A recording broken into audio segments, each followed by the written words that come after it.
load is certainly the mild one out there now as temperatures are in the mid 70s. It is a little bit on the humid side, of course, with that dew point still in the low to mid 70s across a lot of the area. But light north-northwest winds will continue to be around, and cloud coverage will also limit the chance for fog for any early morning drives. A look at Viper radar does show that coverage of rainfall has dropped off significantly. Most spots inland of I-95 remain dry outside of maybe a light shower or two, but along the immediate coast, a coastal low just to our southeast, bit of a weaker one rather, is having showers along its northern periphery of its circulation coming into the area. Remaining mostly dry now except for Fripp Island, but portions of Hilton Head may get a shower here soon, as well as portions of Beaufort County near Bluffton. Now looking towards the Chatham County Islands, another cell moving near Tullahee Island and Wilmington Island. Also more activity generally speaking along coastal Bryan County down into coastal Liberty County, but most of the area remains rain-free, and this rain has been something we can handle despite the fact that it has been quite the wet one here recently.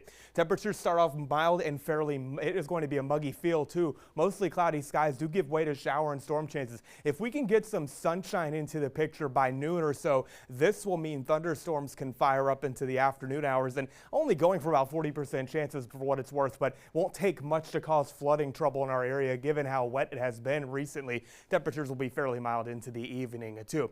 Now the area of low pressure developing as part of this overall area of disturbed weather may find a coastal low developing, but bottom line, main piece of low pressure is to our west. That's helping to drive southerly flow and plenty of moisture into the area. And really for the rest of the night, things are going to be mundane, fairly fine. But you get into the day tomorrow, again, need to get that clearing in place so you get some instability and some lift in place for some thunderstorms. But models are not really into it. But bottom line, could have a quick downpour. So keep an eye to the sky for your Sunday. Now into Monday, things are a little different. Get a lot more sunshine in play. However, west winds will keep the sea breeze pinned right to the coast. So that means immediate coastal areas are likely to see rainfall versus, say, if you're west of I-95. But overall, not thinking a total washout, but may have trouble spots on the roadways for that evening and commute Monday too. Things tend to calm down by Monday as a cold front moves in. That's going to knock our temperatures down in a pretty significant way too. Two areas in the tropics. Farnan has formed as of the 5 p.m. advisory, and as of 11 o'clock, it remains a weak tropical storm with 40-mile-per-hour winds. I'll get back to that in just a moment, of course. But looking at Invest 99L as well, back up to 40% odds developing a bit more persistent thunderstorm activity around any bit of a, say, center in this thing. But still has a long way to go as the strong trade winds continue in the Caribbean. Now, Farnan has 40-mile-per-hour winds. It will continue to move to the north and even east of Bermuda. No threat to any land at all, and this will not intensify much in any way, shape, or form.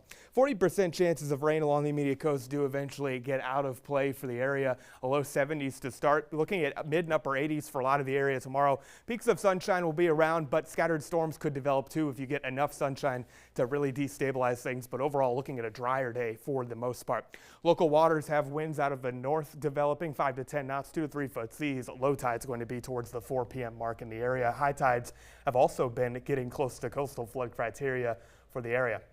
The extended forecast, though, brings a cold front in play Monday night into Tuesday, and those morning low temperatures in the 60s are going to be quite comfortable. Kaylee and Colby. Well, Sunday was supposed to be my beach day. I guess that is not happening, or that would not be wise. I would say give it a shot and just head indoors the moment you see some clouds developing. So. It's hard to get on doors when you're on Tybee and That's you're on fair. the beach unless So kind of right in the middle, no historic highs or lows anywhere. No, yeah, it's just we're getting into false fall. Gotcha. False fall is my favorite. Yeah, I'll tell you where we did have some history, and it was over on the volleyball court with George.